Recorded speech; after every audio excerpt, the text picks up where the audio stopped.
اسے بھلا زندگی میں اور کیا چاہیے تھا، مگر اسے نہیں معلوم تھا اس پر کتنی جلدی قیامت گزرنے والی تھی۔ آئمہ، میں کتنی دیر سے تمہارے بابا کو فون ملا رہی ہوں، وہ فون ہی نہیں اٹھا رہے۔ وہ اپنی کتابوں میں گم تھی جب اماں پریشانی سے فون اٹھائے چلی آئی تھی۔ اماں ابا مصروف ہوں گے، وہ خود پریشان ہوگی مگر ماں کو حوصلہ دیا۔ ایسی بھی کیا مصروفیت، وہ کبھی ایسا کرتے تو نہیں، اللہ خیر کرے۔ اماں کی پریشانی سن کر اس کا اپنا دل پریشان ہو گیا۔ اس نے کتابیں بند کی اور ماں کے ہاتھ سے فون لے کر خود فون کرنے لگی۔ اماں، میں انکل جمشید کو فون کر کے دیکھوں؟ اس نے ابا کے دوست کا نام لیا تو حاجرہ نے اس بات میں سر ہلا دیا۔ وہ سر پر دوپٹہ رکھے شوہر کی سلامتی کی دعائیں مانگنے میں مصروف تھی۔ آج صبح سے ہی ان کے شوہر کی طبیعت ٹھیک نہیں تھی اور چھٹی کا وقت ہو جانے کے باوجود وہ ابھی تک گھر نہیں پہنچے تھے۔ بات تو پریشانی کی تھی، آہمہ نے انکل جمشید کو فون ملایا تو انہوں نے پہلی ہی گھنٹی پر فون اٹھا لیا۔ بیٹا، میں آپ کو ہی فون کرنے والا تھا، آپ اپنی والدہ سے بات کروائیں۔ ان کی آواز میں سنجیدگی محسوس کر کے آئمہ کام گئی اور فون ماں کی طرف بڑھا دیا۔ بھابھی، ذوالفقار کی طبیعت ٹھیک نہیں، اسے اسپتال لے کر آئے ہیں، ایمرجنسی میں لے کر گئے ہیں۔ اس نے مجھے آپ کو فون نہ کرنے دیا کہ آپ پریشان ہو جائیں گے، پر آپ اسے اندر لے گئے تو آپ کو فون کرنے ہی لگا تھا۔ وہ پریشانی سے بولا تو حاجرہ بیگم پریشان ہو گئی۔ جمشید نے اسپتال کا نام بتا کر فون بند کیا تو وہ نڈھال سے صوفے پر گر گئی۔ کیا ہوا اماں؟ آئمہ پریشانی سن کر کندھا ہلا رہی تھی۔ تمہارے بابا ہسپتال میں داخل ہیں، وہ رو دینے کے قریب تھی۔ باپ کی موت نے آئمہ کو بے حد سنجیدہ بنا دیا تھا۔ وہ باپ کے جنازے پر حیرت سے اپنے رشتہ داروں کو تک رہی تھی جو اندر باہر سارا کام سنبھالے ہوئے تھے۔ بھلا اب آنے کی کیا ضرورت تھی؟ ابا کی زندگی میں تو کبھی ملنے نہ آئے۔ وہ سوچ کر رہ گئی۔ میں تمہارا تایا ہوں؟ ابا سے ملتے جلتے شخص نے آگے بڑھ کر اس کے سر پر ہاتھ رکھا اور اپنا تعارف کروایا تو وہ حیرت بھری آنکھوں سے تکتی رہی۔ ابا سے شکل ملنے کے سوا اسے ان میں کوئی خاص دلچسپی نہ ہوئی۔ ان کے پیچھے کھڑا لڑکا یقیناً ان کا بیٹا تھا جو اپنے باپ سے کافی مشابہت رکھتا تھا۔ ابا کے چہلم تک ان دونوں ماں بیٹی کے حواس بحال نہ ہوئے تھے، مگر تایا تائی نے انہیں اپنے کیسے قیامت خیز حالات میں بالکل تنہا نہیں چھوڑا تھا۔ وہ روز ہی چلے آتے۔ بھابھی، آپ اور آئمہ ہمارے ساتھ چل کر رہیں، ذوالفقار کے بعد میں آپ لوگوں کو یوں اکیلا نہیں چھوڑ سکتا۔ وہ چپ چاپ تایا کی بات سن رہی تھی جس کی ماں سے مخاطب تھے۔ اس سے پہلے کہ ماں کوئی جواب دیتی، آئمہ چیخ اٹھی تھی، ہمیں نہیں آنا آپ کے گھر۔ آپ کون ہیں؟ ہم نہیں جانتے، اجنبی ہیں آپ کو زندگی میں پہلے کبھی دیکھا نہیں اور اب آپ کے گھر چلے ہیں، ایسا ممکن نہیں۔ اس نے غصے سے چیخ کر کہا تو تایا شرمندہ سے ہو کے، کیا ہو گیا ہے آئمہ، چپ کرو۔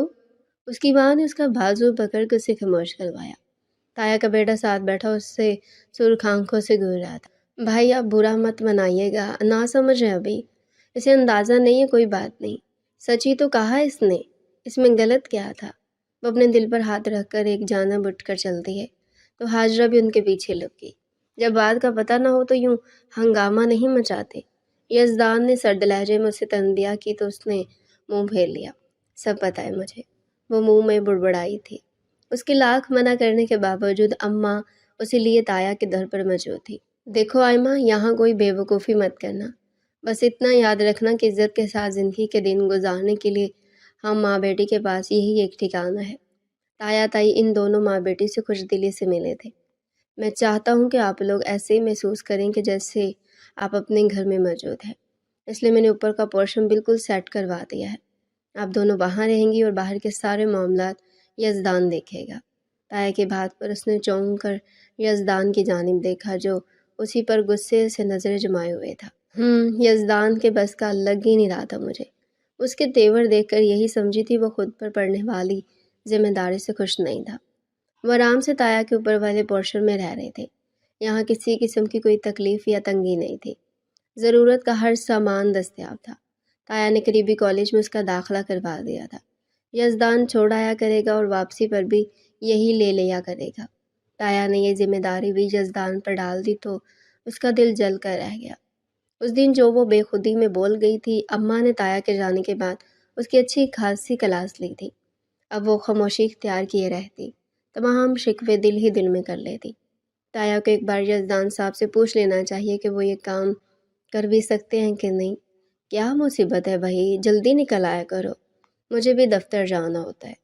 وہ تیار ہو کر جلدی جلدی نیچے اتری تھی کہ یزدان نے اسے بری طرح جھڑک دیا تھا، حالانکہ وہ اپنا ناشتہ بھی چھوڑ آئی تھی۔ اماں پکارتی رہ گئی مگر وہ جو نیچے کھڑا ہارن پر ہارن بجا رہا تھا، یزدان کو نہ جانے کس بات کی جلدی رہتی، اور آئمہ کو کوشش کے باوجود روزانہ ہی دیر ہو جاتی۔ وہ چپ چاپ گاڑی میں بیٹھ گئی تو اس نے تیزی سے گاڑی گھر سے باہر نکالی اور سڑک کو دوڑانے لگا۔ ذرا آہستہ چلائیں، وہ ہمت کر کے بولی۔ آہستہ چلاؤں تاکہ جا کر باس کی جھاڑ کھاؤں؟ تم ذرا جلدی نکلا کرو۔ یزدان غصے کا بے حد تیز تھا، وہ دل ہی دل میں دعائیں کرتی سیٹ کو مضبوطی سے پکڑے بیٹھے تھے۔ دوبارہ کچھ کہنے کی اس میں ہمت نہ ہوئی۔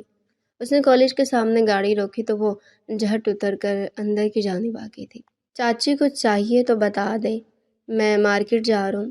وہ اپنی کتابوں میں گم تھی جب اس سے باہر سے یزدان کی آواز سنائی دی۔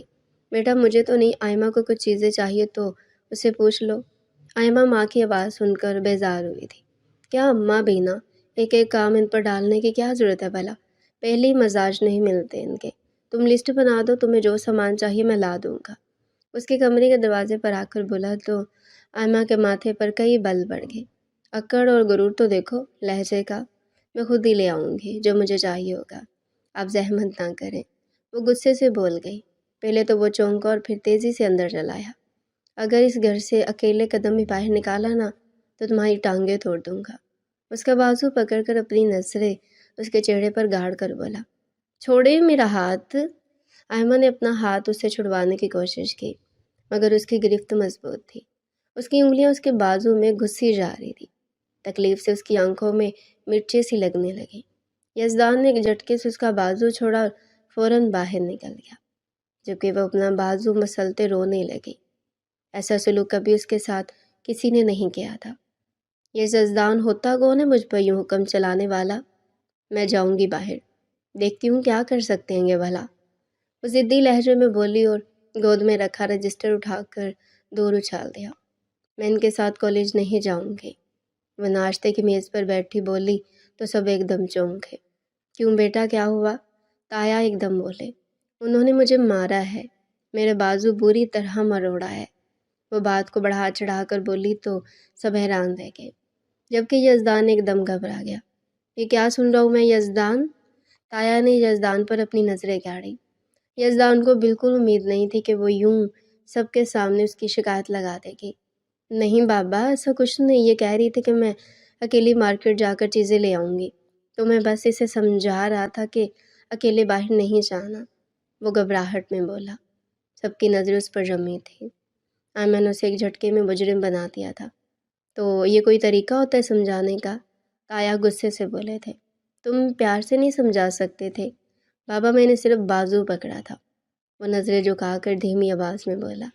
اسے معلوم نہیں تھا یوں صبح صبح عدالت لگ جائے گی اور وہ کل کی بچی اسے کٹہرے میں کھڑا کروا دے گی۔ میں تمہیں سمجھاؤں اس طریقے سے جیسے تم سمجھا رہے تھے؟ تایا سرد آواز میں دہاڑے تو آئمہ کے کلیجے میں ٹھنڈ پڑ گئی۔ کوئی بات نہیں بھائی صاحب، آئمہ بھی ضدی ہے، اس نے یقیناً کچھ ایسا کہا ہوگا جو یزدان کو برا لگ گیا۔ ہاجرہ کی بات پر آئمہ نے حیرت سے ماں کی جانب دیکھا۔ اس کی ماں یہاں آ کر کتنا بدل گئی تھی، بس اپنے جیٹھ اور جیٹھانی کے ہی گن گاتی رہتی تھی۔ آئمہ کو نہ تایا تائی میں کوئی دلچسپی اور نہ ہی ان کے بیٹے یزدان میں، جبکہ اماں کے لبوں سے یزدان کا نام چپکا رہتا تو وہ چڑ جاتی۔ پھر بھی بھابھی بات کرنے کا یہ طریقہ کسی طور مناسب نہیں جو اس نے اپنایا۔ آئمہ بچی ہے، یہ تو بچہ نہیں ہے نا؟ تایا جی کا غصہ کسی طور کم نہیں ہوا تھا۔ وہ نظریں جھکائے اپنی پلیٹ پر جھکا اس لمحے کو کوس رہا تھا جب وہ مارکیٹ جاتے چاچی سے سامان کا پوچھنے چل دیا تھا۔ معافی مانگو آئمہ سے، تایا نے غصے سے حکم دیا تو وہ فوراً بولا۔ آئی ایم سو سوری، میں ان کے ساتھ کالج نہیں جاؤں گی، یہ پھر مجھے ماریں گے۔ اس کی معافی کے جواب میں بولی تو یزدان نے جھکے چہرے کے ساتھ ترچھی نظروں سے اسے گھورا۔ آئمہ اس کی نظروں کی تپش محسوس کر رہی تھی مگر اس نے مکمل نظر انداز کیا اور اپنے ناشتے پر جھک گئی۔ جانتی تھی سب کے سامنے وہ اس کا کچھ نہیں بگاڑ سکتا۔ ٹھیک ہے بیٹا، آج چلے جاؤ، کل سے میں کوئی اور انتظام کر دوں گا۔ تایا نے پیار سے اسے درخواست کی تو وہ چپ رہ گئی۔ میں وعدہ کرتا ہوں یہ تمہیں کچھ نہیں کہے گا، اور اگر کہا تو تم فوراً مجھے بتانا، پھر دیکھنا میں اس کے ساتھ کیا سلوک کرتا۔ تایا جی نے یزدان کو گھورتے ہوئے آئمہ کو یقین دلایا، تو وہ چاروں نہ چار اپنا بیگ لینے چل دی۔ اب شرافت سے لے کر جاؤ ہماری بیٹی کو۔ تایا نے اس اگلی اٹھا کر تنبیہ کی تو وہ چپ چاپ سر ہلاتا باہر نکل آیا۔ اس کا چہرہ تپش سے سرخ تھا۔ اللہ توبہ! چھٹانک بھر کی لڑکی نے سب کے سامنے ذلیل کروا کر رکھ دیا۔ وہ کانوں کو ہاتھ لگاتا گاڑی میں جا بیٹھا۔ وہ دوسری جانب کا دروازہ کھول کر بیٹھی تو یزدان نے گاڑی دوڑا دی۔ اسے کچھ نہ کہہ سکتا تھا، اس لیے گاڑی پر سارا غصہ نکال رہا تھا۔ جانتا تھا وہ تیز گاڑی چلانے سے کتنا ڈرتی تھی۔ آج سڑکوں پر اتنا رش بھی نہیں تھا، کئی سے اسکولوں اور کالجوں میں ہفتے کی چھٹی دی جاتی، لہٰذا اس نے تیز سپیڈ پکڑتے کن نکھیوں سے آئمہ کو دیکھا، جو سفید چہرہ لیے سیٹ کو مضبوطی سے دونوں ہاتھوں سے پکڑے لبوں سے نہ جانے کیا بڑبڑا رہی تھی۔ وہ دل ہی دل میں کہہ کے لگا تھا، سپیڈ مزید بڑھا گیا۔ اگلے دن تایا نے اس کے لیے وین کا انتظام کر دیا تھا۔ قابل بھروسہ بندہ ہے، آئمہ کو وقت پر لیا کرے گا اور وقت پر واپس چھوڑ دیا جائے گا۔ تایا نے اس کی ماں کو تفصیل سے بتایا اور وہ وین والے کا نمبر بھی نوٹ کروا دیا۔ وہ وین سے کالج آتی جاتی۔ اس دن کے بعد سے اس کا یزدان سے سامنا کم ہو، بلکہ وہ جان بوجھ کر تایا تائی کے سامنے بھی کم جایا کرتی۔ پڑھائی کے بہانے اپنا کھانا کمرے میں منگوا لیا کرتی۔ ان لوگوں کے خلاف اس کے دل میں سے رنجش ابھی تک نہیں نکلی تھی۔ وہ کالج کے گیٹ کے باہر کھڑی تھی، وین والا ابھی تک نہیں آیا تھا۔ وین کی کافی لڑکیاں جا چکی تھی، آج لگتا ہے وہ چھٹی مار گیا۔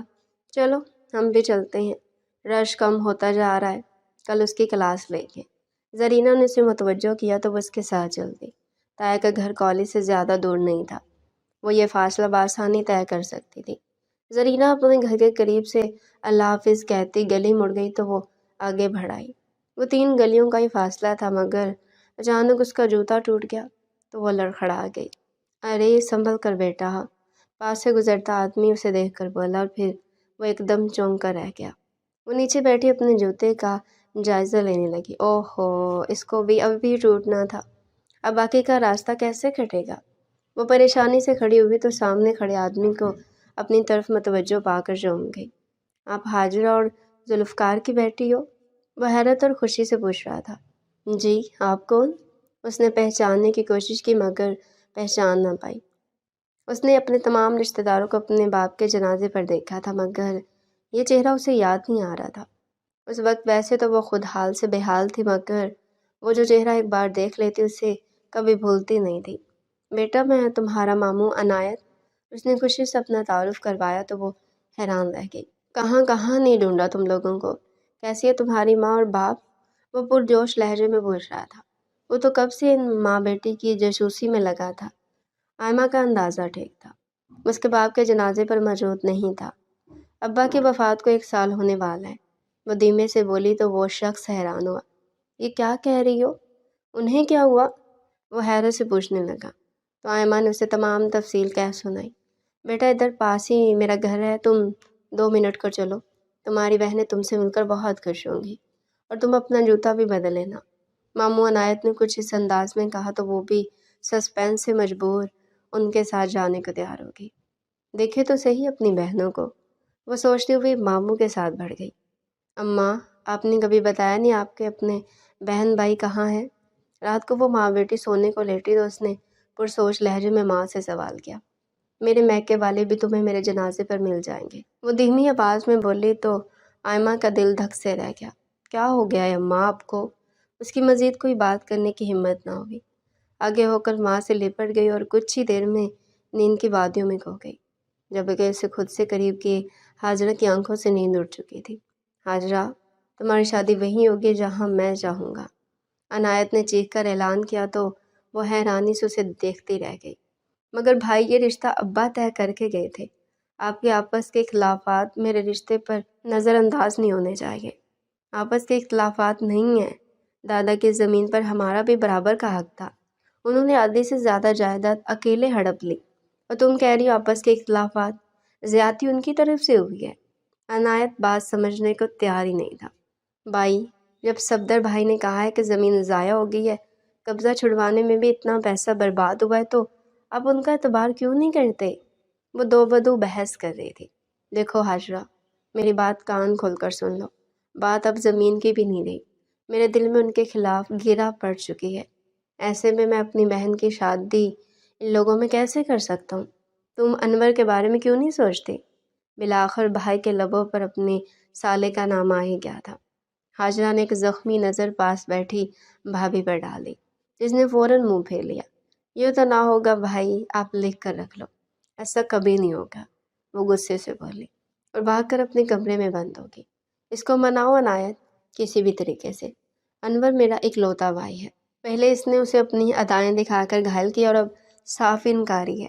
وہ زہریلے لہجے میں ناک کی طرح پھنکاری تھی۔ حاجرہ کے باپ نے 2 شادیاں کر رکھی تھی۔ حاجرہ اپنے باپ کی دوسری بیوی میں سے تھی، جبکہ عنایت حاجرہ کا سوتیلا بھائی تھا۔ وہ حاجرہ کی ماں کے پہلے شوہر سے تھا۔ حاجرہ کی ماں اور باپ آپس میں رشتہ دار تھے۔ حاجرہ کی ماں بیوہ ہو کر بھائیوں کے در پر آ پڑی تو انہوں نے خاندان سے مدد مانگی کہ کوئی ان کی بیوہ بہن اور اس کے بیٹے کو قبول کر لے۔ خاندان کی بیٹی کو مصیبت کے اس لمحے میں ریاض صاحب یعنی حاجرہ کے دادا اکیلا نہ چھوڑ سکے اور اپنے چھوٹے بیٹے کی دوسری بیوی کے طور پر حاجرہ کے باپ سے اس کا ہاتھ مانگ لیا۔ ان کے گھر میں سے کسی کو شادی پر اعتراض نہ ہوا۔ سب جانتی تھی ریاض صاحب نے یہ رشتہ صرف باپ کی رضا کی خاطر کیا تھا۔ وہ خود حاجرہ کی ماں کے خاندان سے کہیں اونچے خاندان اور زمین و جائیداد کے مالک تھے۔ حاجرہ کی ماں اپنے بیٹے کو لیے ریاض کے خاندان میں شامل ہو گئے تھے۔ حاجرہ کی ماں کو وہاں کسی قسم کی کوئی تنگی نہیں تھی۔ حاجرہ کی پیدائش کے بعد اس کا اپنے شوہر سے رشتہ مزید مضبوط ہو گیا۔ اس کے پہلے بیٹے عنایت کو بھی اتنا ہی پیار ملتا جتنا حاجرہ کو۔ وقت گزر گیا۔ حاجرہ کا رشتہ اس کے چچا کے بیٹے ذوالفقار سے طے تھا، مگر دادا اور اس کے ماں باپ کے وفات کے بعد دادا کی جائیداد پر جھگڑے شروع ہو گئے۔ دادا ویسے تو اپنی زندگی میں تمام زمین و جائیداد بانٹ کر گئے تھے، جس میں سے انہوں نے اپنی مرضی سے اپنے چھوٹے بیٹے کے سوتیلے بیٹے کو بھی تحفتاً حصہ دیا تھا، مگر عنایت کا لالچ بڑھتا گیا۔ یہ حصہ آٹے میں نمک کے برابر ہے، مجھے مزید حصہ چاہیے۔ وہ حاجرہ کے تایا کے بیٹوں سے روزانہ لڑائی کرنے پہنچ جاتا۔ وہ سلجھے ہوئے لوگ تھے، اس کو پیار سے آرام سے سمجھا کر دیکھ لیا، مگر وہ سمجھنے کو تیار ہی نہیں تھا۔ ٹھیک ہے، میرا حصہ نہیں بنتا، حاجرہ کو تو بنتا ہے نا، اس کا حصہ اسے دیا جائے۔ میں اپنی مرضی سے اس کی شادی کروں گا، ذوالفقار سے اس کی شادی نہیں کروں گا۔ وہ اپنا فیصلہ سناتا بولا تو صفدر اور ذوالفقار دونوں بھائی حیران رہ گئے۔ یہ کیا کہہ رہے ہو؟ حاجرہ امانت ہے ہماری تمہارے پاس، ذوالفقار کے باپ نے غصے سے کہا تھا۔ تمہارے ماں باپ نے اپنی زندگی میں فیصلہ کیا تھا، میں نہیں مانتا اس فیصلے کو۔ آپ نے صرف حاجرہ کا حصہ کھانے کو یہ فیصلہ کیا تھا۔ عنایت کی سوچ سن کر وہ حیران تھے۔ دادا کے فیصلے پر آج ان دونوں بھائیوں کو افسوس تھا، جنہوں نے اس بغیرت کو ان کے خاندان کا حصہ بنا دیا تھا۔ تم مت بولو، تم میرے بھائی کے سوتیلے بیٹے ہو، ذوالفقار کے باپ نے ڈپٹ کر کہا تو عنایت ہتے سے اکھڑ گیا۔ اسے یہ بات ہضم نہیں ہو رہی تھی کہ یہ خاندان عیش و عشرت میں زندگی گزارے، جبکہ وہ اتنی زمین و جائیداد ہوتے ہوئے معمولی زندگی گزارے۔ اس کے پاس حاجرہ کی شادی کا ہی پتہ تھا جو وہ استعمال کر رہا تھا۔ میرا خیال ہے تم حاجرہ کو بول جاؤ، وہ بغیرتی پر اترا ہے۔ ذوالفقار کے باپ نے اعلان کیا تو وہ حیران رہ گیا۔ ابا، مجھے آپ سے ایسی امید نہیں، آپ اس میں بھلا حاجرہ کا کیا قصور ہے؟ آپ کو لگتا ہے کہ وہ حاجرہ کے ساتھ مخلص ہے، اس کی زندگی برباد کرے گا؟ ذوالفقار اپنی بات پر زور دیتا بولا۔ وہ بھی ہے ذوالفقار، میں حاجرہ کو بچانے کے لیے خاندان میں بدنامی مول نہیں لے سکتا۔ وہ حاجرہ کا سرپرست ہے، اس کی مرضی کے بغیر ہم حاجرہ کو رخصت کر کے اس گھر میں نہیں لا سکتے، اور اس نے حاجرہ کی تم سے رخصتی کے لیے جو شرط رکھی ہے وہ مجھے منظور نہیں، میں اس کے ہاتھوں بلیک میل نہیں ہوں گا۔ وہ فیصلہ کن انداز میں بولے تو ذوالفقار تڑپ گیا۔ مگر میری زندگی کا کیا ابا؟ اس سے پہلے کہ وہ مزید کچھ کہتا اٹھ کر چل دیے۔ وہ صفدر بھائی کے جانب متوجہ ہوا تھا۔ بھائی آپ کچھ کریں، اس کی پریشانی جان کر وہ بھی پریشان تھے۔ ذوالفقار، ہمارے پاس ایک ہی آپشن ہے کہ ہم عنایت کی بات مان لیں جو حاجرہ کے بدلے اس قدر زمین و جائیداد کا مطالبہ کر رہا ہے، جو کہ ایک حاجرہ کے حصے سے بھی کہیں زیادہ ہے۔ اس کے علاوہ ہمارے پاس دوسرا کوئی حل نہیں۔ مگر میں کیسے ابا کو کہوں کہ وہ عنایت کی بات مان لیں؟ بھائی، ایک اور حل بھی ہے، وہ پرسوچ انداز میں بولا تو صفدر چونک گیا۔ آپ میرا اور حاجرہ کا خفیہ نکاح کروا دیں، نکاح کے بعد عنایت کر ہی کیا سکتا ہے؟ وہ پرعزم لہجے میں بولا تو صفدر چونک گیا۔ ایسا کبھی سوچنا بھی مت ذوالفقار، ہم خاندانی لوگ ہیں، اس عنایت کی طرح کوئی نیچ حرکت نہیں کریں گے۔ بھائی نے اسے صاف صاف انکار کیا تو وہ غصے سے اٹھایا۔ کوئی بھی میرا ساتھ دینے کو تیار نہیں، وہ غصے میں بل کھا رہا تھا۔ اگر بھائی کے ساتھ خود ایسے حالات ہوتے تو میں بھائی سے پوچھتا کہ ان پر کیا بیتتی۔ وہ غصے سے بھرا عنایت کے گھر کے باہر آ چھپا کھڑا ہوا۔ کئی گھنٹے گھر کے جاسوسی کے بعد بالآخر اسے عنایت اپنی بیوی کے ساتھ جاتا دکھائی دیا تو اس نے شکر کا سانس لیا۔ وہ دستک دے کر فوراً اندر گھس گیا۔ تم بتاؤ حاجرہ، تم کیا کہتی ہو؟ میں تم سے نکاح کرنے کو تیار ہوں، ساری زندگی تمہیں عزت سے رکھوں گا، کبھی کسی کے لبوں سے تمہیں شکایت سننے کا موقع نہیں دوں گا کہ تم نے بھاگ کر نکاح کیا۔ یہ فیصلہ بڑوں نے طے کیا تھا، اصلاً تو عنایت کو اس فیصلے سے مکرنا نہیں چاہیے تھا۔ اب نہ میرے باپ اور بھائی عنایت کی شرط ماننے کو تیار ہیں، نہ عنایت پیچھے ہٹنے کو راضی۔ تم بتاؤ، آخری فیصلہ تمہارا ہوگا۔ وہ حاجرہ کی آنکھوں میں آنکھیں ڈالے جلد بازی میں پوچھ رہا تھا۔ وہ بھلا کیا بتاتی؟ عنایت اس کے ساتھ کتنا مخلص تھا وہ اچھی طرح جانتی تھی۔ عنایت اپنی بیوی کے کہنے میں آ کر اپنے نکمے سالے سے اس کا نکاح کر دیتا اور حاجرہ کے حصے کی جائیداد آپس میں بانٹ لی جاتی۔ اپنے بھائی کے منصوبے سے وہ بخوبی واقف تھی، مگر گھر سے بھاگ کر نکاح کرنا بہت بڑی بات تھی۔ حق پر ہوتے ہوئے بھی وہ ہمیشہ کے لیے ٹھکرا دیے جاتے، خاندان کی عزت کی نیلامی ہو جاتی۔ ذوالفقار، میں آپ کا ساتھ دینے کو تیار ہوں، مگر آپ اچھی طرح سوچ سمجھ لیں، یہ بہت بڑا فیصلہ ہے۔ وہ دھک دھک کرتے دل کے ساتھ بولی۔ ہم ایک بار اور ان سب کو منانے کی کوشش کر سکتے ہیں حاجرہ۔ عنایت کو بھی اس بات کا ڈر ہوگا کہ ہم دونوں چھپ کر نکاح کر سکتے ہیں، اس لیے وہ ہر ممکن کوشش کرے گا تمہیں جلد از جلد کہیں رخصت کر دے۔ اور ابا اور بھائی سے میں بات کر آیا ہوں، وہ میرا ساتھ دینے سے انکاری ہیں۔ مجھ پر بھروسہ رکھو حاجرہ، میں تمہیں اس فیصلے پر کبھی پچھتانے نہیں دوں گا۔ وہ پراعتماد لہجے میں بولا تو حاجرہ نے اس بات میں سر ہلا دیا۔ چلو پھر میرے ساتھ ابھی۔ وہ اچانک گھبرا گئی۔ جب فیصلہ لے لیا تو ابھی اور کبھی کیا؟ جتنا زیادہ سوچیں گے اتنا ہی ڈگمگائیں گے۔ ابھی چل کر نکاح کر لیتے ہیں۔ وہ تو ہوا کے گھوڑے پر سوار تھا۔ اچھا، میں ابھی آتی ہوں۔ وہ اندر کی جانب بڑھی۔ جلدی کرنا، کہیں تمہارے آنے سے پہلے تمہارا بھائی نہ آ جائے، وہ شرارت سے کہتا صوفے پر جا بیٹھا اور بے چینی سے پاؤں ہلانے لگا۔ یہ کیا کر دیا تم نے ذوالفقار؟ اس کے باپ کے سامنے جانے کی تو ہمت نہیں تھی، لہٰذا وہ حاجروں کے لیے بھائی کے سامنے موجود تھا۔ میں نے تمہیں منع کیا تھا یہ حرکت کرنے سے۔ کسی کی بہن بیٹی کو گھر سے بھگانا کہاں کی شرافت ہے؟ تم میں اور عنایت میں فرق کیا رہ گیا؟ اس نے لالچ میں آ کر رشتہ توڑا اور تم نے ضد اور انا میں آ کر رشتہ جوڑ لیا۔ وہ حیرانی سے اپنے بڑے بھائی کو دیکھ رہا تھا۔ ضد اور انا؟ بھائی، آپ حاجرہ کے لیے میرے جذبات سے اچھی طرح واقف ہیں، آپ اس کو ضد اور انا کا نام نہیں دے سکتے۔ وہ تکلیف سے پر لہجے میں بولا تو صفدر بھی ایک لمحے کو چپ رہ گیا۔ میں واقف ہوں ذوالفقار، پر یہ صحیح طریقہ نہیں تھا یار، وہ مایوسی سے بولا تھا۔ تم نہیں جانتے خاندان میں کیا طوفان آئے گا اور ہمیں کس قدر مورد ظلم ٹھہرایا جائے گا۔ صفدر اپنے چھوٹے بھائی کی حرکت پر بے حد پریشان تھا۔ بھائی، آپ لوگوں پر میں الزام نہیں آنے دوں گا، یہ فیصلہ میں نے لیا تھا نا، اور میں ہی اس کا ذمہ دار ہوں۔ نہ تو میں آپ سے سرپرستی مانگ رہا ہوں، نہ آپ میرا ساتھ دینا۔ وہ حاجرہ کا ہاتھ پکڑ کر چل دیا تو صفدر اس کے پیچھے دوڑا۔ بات تو سن لے، میں ابا سے بات کرتا ہوں، وہ کیا فیصلہ کرتے ہیں۔ تب تم راجہ بازار والے گھر میں چلے جاؤ، وہ کچھ دن پہلے خالی ہوا ہے، میں چابی منگوا دیتا ہوں۔ صفدر کی اتنی عنایت پر ذوالفقار خوش ہو گیا۔ مگر ایک بات یاد رکھنا ذوالفقار، وہ انگلی اٹھا کر بولا، ابا جو بھی فیصلہ لیں گے میں ان کے ساتھ ہی کھڑا ہوں گا، مجھے ابا سے الگ مت سمجھنا۔ ذوالفقار کی مسکراہٹ فوراً سمٹ گئی تھی۔ وہ ابا کا فیصلہ جانتا تھا۔ عنایت ماموں، مجھے پہلے ہی یقین تھا کہ تایا جی کچھ ٹھیک آدمی نہیں، انہوں نے آپ کے ساتھ کس قدر زیادتی کی اور نہ ہی ابا سے ساری زندگی دل صاف کیا۔ عنایت ماموں نے آئمہ سے ملاقات کے پہلے ہی دن اسے اپنی طرف کی کہانی بڑھا چڑھا کر سنائی، جس کے تحت آئمہ کے تایا حاجرہ کی شادی ذوالفقار سے کرنے کو تیار نہیں تھے، اور آئمہ کے دادا کی وفات کے بعد یہ رشتہ ختم کرنا چاہتے تھے، جبکہ عنایت اور حاجرہ کے حصے کی زمین و جائیداد تک ہڑپ گئے تھے۔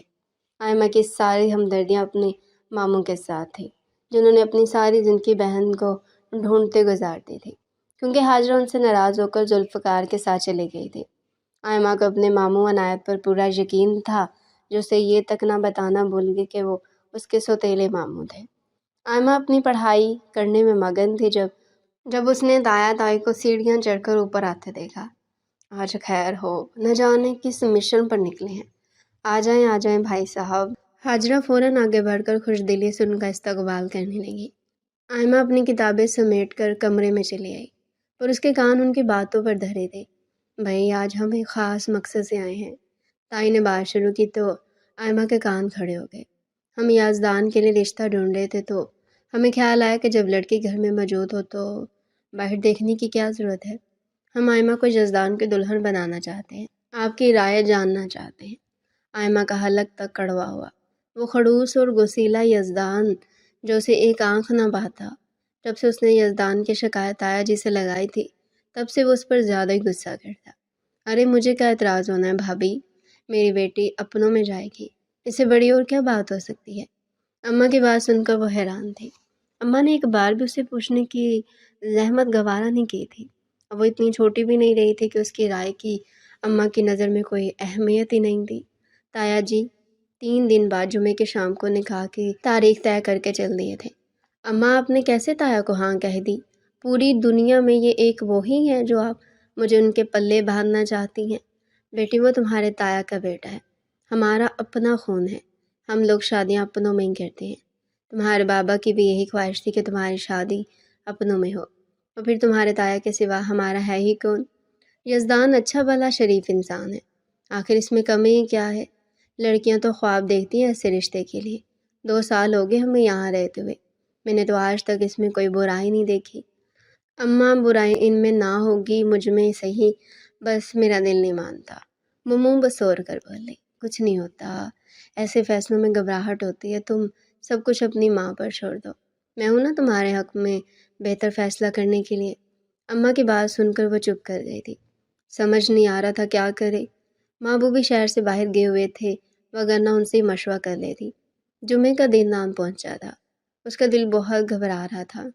اماں آپ ایک بار پھر سوچ لیں، مجھے یہ سب ٹھیک نہیں لگ رہا۔ وہ دلہن بنی ماں کا سر کھا رہی تھی۔ کیا ہو گیا آئمہ، تم نے ابھی تک خود کو ان فضول سوچوں سے آزاد نہیں کیا؟ اماں مجھے وہ ایک آنکھ نہیں بھاتے، وہ رونی صورت بنا کر بولے، ان کے ساتھ پوری زندگی کیسے گزاروں گی؟ میری تو زندگی برباد ہو گئی۔ وہ دہائی دیتی کمرے کی جانب بڑھ گئی۔ سیڑھیوں پر کھڑا یزدان سکتے میں رہ گیا۔ کیا آئمہ اس نکاح سے خوش نہیں؟ وہ مجھے پسند نہیں کرتی۔ وہ بھول گیا تھا کہ بابا نے اسے کس کام سے بھیجا تھا۔ کیا کہہ رہی ہو؟ تم نے یزدان سے نکاح کیسے کر لیا؟ ماموں واپس لوٹے تو وہ کالج سے واپس پر ماموں کی طرف چلے آئے۔ اس کی کزن شوق سے اس کے ہاتھوں پر لگی مہندی دیکھ رہی تھی۔ ماموں یہ فیصلہ اماں کا تھا، میں اماں کی بات کیسے ٹال دیتی؟ اور پھر ہم تایا کے گھر ہی تو رہ رہے ہیں، ان کا انکار کرتے تو کہاں جاتے بھلا؟ وہ پر سوچ لہجے میں بولی تو عنایت نے اپنا سینہ ٹھوکا۔ میں مر گیا ہوں کیا؟ تم اپنے ماموں کے گھر چلی آتی، تمہیں پتہ ہی نہیں چلا تمہارے تایا نے تمہارے ساتھ کتنا بڑا دھوکہ کر دیا؟ ماموں نے تجسس پھیلایا تو وہ غور سے سننے لگی۔ دیکھو یہ ساری زمین و جائیداد ذوالفقار اور صفدر دونوں بھائیوں کی ہے۔ صفدر نے کبھی ذوالفقار کو اس کی زندگی میں اس کا حق نہیں دیا، اور اب اس کی موت کے بعد اس کی زمین و جائیداد کی حقدار اس کی بیٹی ہوئی، تو اس سے پہلے کہ تم اپنا حق طلب کرتی، اس نے ساری گیم ہی بدل دی، پیار سے جیت لیا اس بار۔ وہ حیران ہوتی اس بات میں سر ہلا رہی تھی۔ ساری کہانی تو اسے اب سمجھ آئی تھی۔ بھائی صاحب 1 گھنٹہ گزر گیا، آئمہ ابھی تک گھر نہیں آئی۔ نماز پڑھ کر جو ہی حاجرہ نے گھڑی پر نظر ڈالی تو چونک گئی اور گھبراہٹ میں فوراً نیچے اتری۔ میں دیکھ کر آتا ہوں چاچی۔ یزدان فوراً گاڑی کی چابی اٹھائے باہر نکلا، جبکہ تایا وین والے کا نمبر ملانے لگے۔ صاحب جی آپ کی بھتیجی تو واپسی پر اکثر میرے ساتھ نہیں جاتی، اور کبھی کبھار اپنے ماموں کے گھر اتر جاتی ہے، آپ وہاں دیکھ لیں، وہاں نہ گئی ہو۔ وہ حیران تھے، ماموں کے گھر؟ وہ بڑبڑائے تو حاجرہ چونک گئی۔ عنایت کا گھر یہاں قریب میں ہی ہے، اس نے مجھ پر جاسوسی کرنے کے لیے یہی گھر خرید لیا تھا۔ وہ نظریں چرا کر بولے تو حاجرہ کا دل دھک سے رہ گیا۔ انہوں نے فوراً یزدان کو فون ملایا اور اس سے عنایت کے گھر جانے کا کہا، اور ساتھ ہی گارڈز کو بھی ان کے پیچھے بھیج دیا۔ وہ یہاں کیوں آئے گی؟ میرا کیا تعلق اس سے؟ یہاں نہیں ہے وہ پورے دروازے پر ہاتھ رکھے راستہ روکے کھڑا تھا۔ یہی ہے وہ، آپ سامنے سے ہٹیں ورنہ میرے گارڈز ابھی آپ کے گھر پر دھاوا بول دیں گے۔ اس نے سامنے کھڑے مسلح گارڈز کی جانب اشارہ کیا تو وہ ایک جھٹکے سے ایک طرف ہو گیا۔ آئمہ، آئمہ! وہ آوازیں دیتا اندر بڑھا تو اسے کہیں کوئی دکھائی نہ دیا۔ وہ سیڑھیاں چڑھ کر چھت پر چل آیا۔ ایک کمرے کا دروازہ لاک تھا۔ اس نے ایک ہی جھٹکے میں اس زور سے ضرب ماری کہ لاک ٹوٹ گیا۔ وہ دروازہ دھکیل کر اندر داخل ہوا۔ وہ بستر پر نیم بے ہوشی کی حالت میں پڑی تھی، جبکہ کچھ لڑکیاں اس کے ارد گرد بیٹھی تھیں۔ وہ پریشانی سے آگے بڑھا۔ کیا ہوا اس کو؟ وہ گھبراہٹ میں پوچھنے لگا۔ انہوں نے خود ہی کوئی دوائی کھائی ہے، ان میں سے ایک لڑکی بولی تو وہ گھبرا گیا۔ نہ جانے اس لڑکی نے اپنے ساتھ کیا کر لیا۔ اسے باہوں میں بھرے سیڑھیوں سے نیچے اترا۔ عنایت سامنے دروازے کے پاس مجدور تھا۔ یزدان نے غصے سے بھری نظر اس پر ڈالی تھی۔ ابا نے کبھی سرسری سا ذکر کیا تھا کہ یہ آدمی کچھ ٹھیک نہیں۔ آج اسے یقین ہو گیا۔ وہ عنایت کے سامنے سے گزرتا باہر نکل آیا اور آئمہ کو گاڑی میں ڈال کر ہسپتال کی جانب چل دیا۔ آئمہ کے کمرے میں سب پریشان کھڑے تھے۔ ان کو کوئی نشہ آور دوا دی گئی ہے یا انہوں نے خود لی ہے؟ یہ جب مکمل ہوش میں آئیں گی تو خود ہی بتائیں گی۔ گھبرانے کی کوئی بات نہیں، جب تک دوا کا اثر ہے ان کو آرام کرنے دیں۔ ڈاکٹر کے الفاظ سے ان سب کو تسلی ہوئی تھی۔ شکر ہے کوئی بڑا نقصان نہیں ہوا۔ مجھے عنایت سے بات کرنا ہوگی، وہ یوں میری بچی کو نہیں برگلا سکتا، حاجرہ نے پریشانی سے کہا۔ اسے بات کرنے کا کوئی فائدہ نہیں، وہ لا علاج ہے۔ پھر بھی بھائی، اسے ایسے نہیں چھوڑ سکتی میں، ایک بار تو میرا سامنا کرنا پڑے گا اسے۔ چلو ہم بھی تمہارے ساتھ چلتے ہیں۔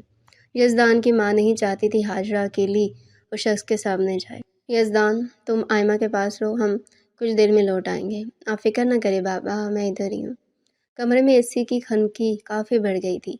یزدان کو اتنا محسوس نہ ہوا پر آئمہ ٹھنڈ سے کانپ رہی تھی۔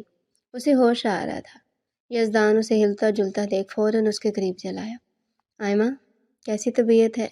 اس نے اسے 2-3 آوازیں دی۔ وہ منہ ہی منہ میں کچھ بڑبڑا رہی تھی۔ وہ کان لگا کر سننے کی کوشش کرنے لگا۔ بھلے تو اس کے کچھ نہ پڑا، مگر آئمہ نے اسے بازو سے کھینچ کر اپنے قریب کر لیا۔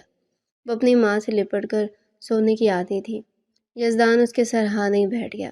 وہ مومی گڑیا ٹھنڈ سے یزدان کے سینے میں سمٹنے لگی تو یزدان نے ماتھے پر بل ڈالے اسے گھورا۔ پہلے سوچا دور جھٹک دے، پر آئمہ کو خود سے قریب آنا اسے بے چین کر گیا تھا۔ آئمہ اس سے 13 سال چھوٹی تھی۔ وہ تو یزدان سے اتنا ڈرتی تھی کہ اگر ہوش میں ہوتی تو کبھی قریب نہ ہوتی۔ یزدان اس کے معصوم چہرے کو دیکھتے اچانک بہکا تھا اور آئمہ کے لبوں پر انگلی پھیرتے وہ جھکا ہی تھا کہ اس نے اپنے ہاتھ کو زور سے ایک جھٹکا دیا اور یزدان کا چہرہ پیچھے ہٹا دیا۔ ظالم لوگ ہیں آپ لوگ، میں یوں بے وقوف نہیں بنوں گی، وہ اٹک اٹک کر بولی۔ اس نے یزدان کو چہرہ دیکھا تھا مگر وہ پھر غنودگی میں چلی گئی تھی۔ وہ غنودگی میں بڑبڑا رہی تھی۔ میری جائیداد پر قبضہ کرنے کے لیے میرا نکاح یزدان سے کیا۔ تایا نے بابا کو ان کے حق سے محروم رکھا۔ یزدان سکتے کے عالم میں اسے سن رہا تھا۔ وہ جانتا تھا آئمہ بہت معصوم ہے۔ وہ چلاک بننے کی کوشش کرتی مگر اس کی باتوں سے اس کا بھولا پن ظاہر ہو جاتا۔ نکاح کے بعد سے یزدان کو اس میں کشش محسوس ہوتی، مگر وہ یزدان سے اتنی کھنچی کھنچی رہتی کہ یزدان کی کبھی ہمت ہی نہ ہوئی کہ اسے کوئی بات کر سکے۔ ویسے بھی وہ یزدان کے سامنے ہی نہ آتی۔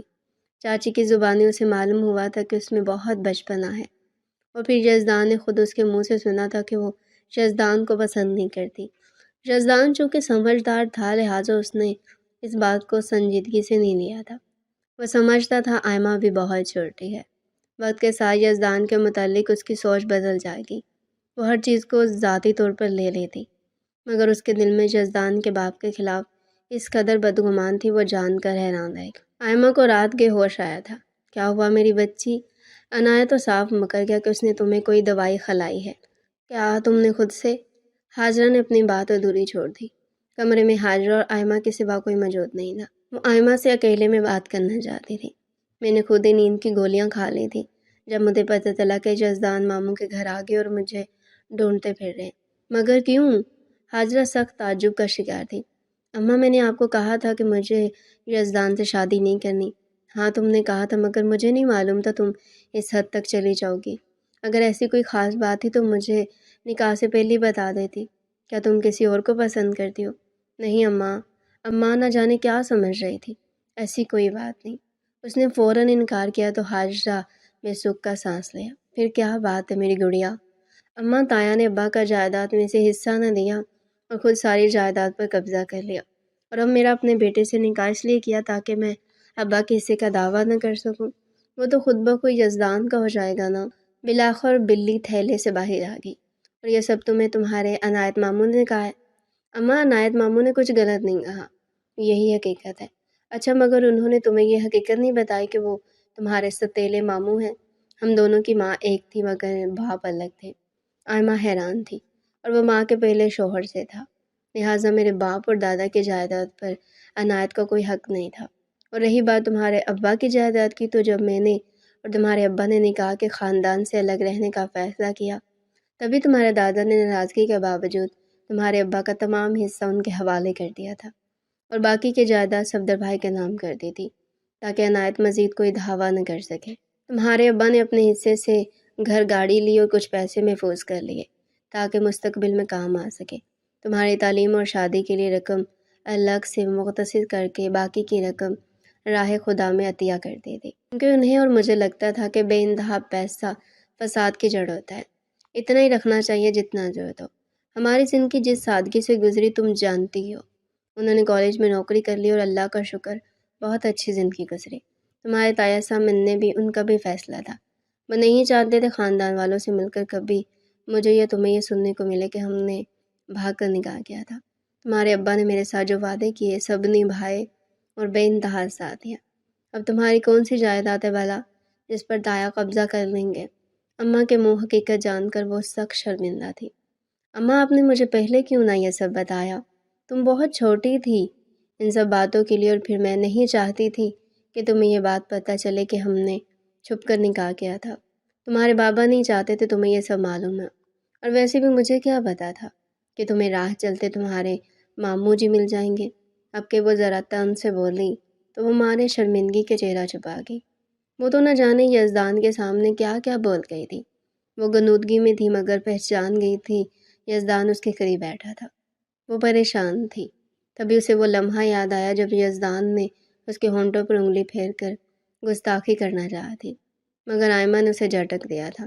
وہ ایک دم مسکرا گئی۔ یزدان سڑیل ہونے کے باوجود اس کے سحر سے نہیں بچا تھا۔ اس نے نہ جانے یزدان کو کیا کیا نام دے رکھے تھے، ویسے وہ اتنے برے بھی نہیں۔ دلکش مسکراہٹ اس کے ہونٹوں پر سج گئی تھی۔ میں انہیں جلدی گھائل کر دوں گی۔ وہ ہلکی سی ہنسی ہنستی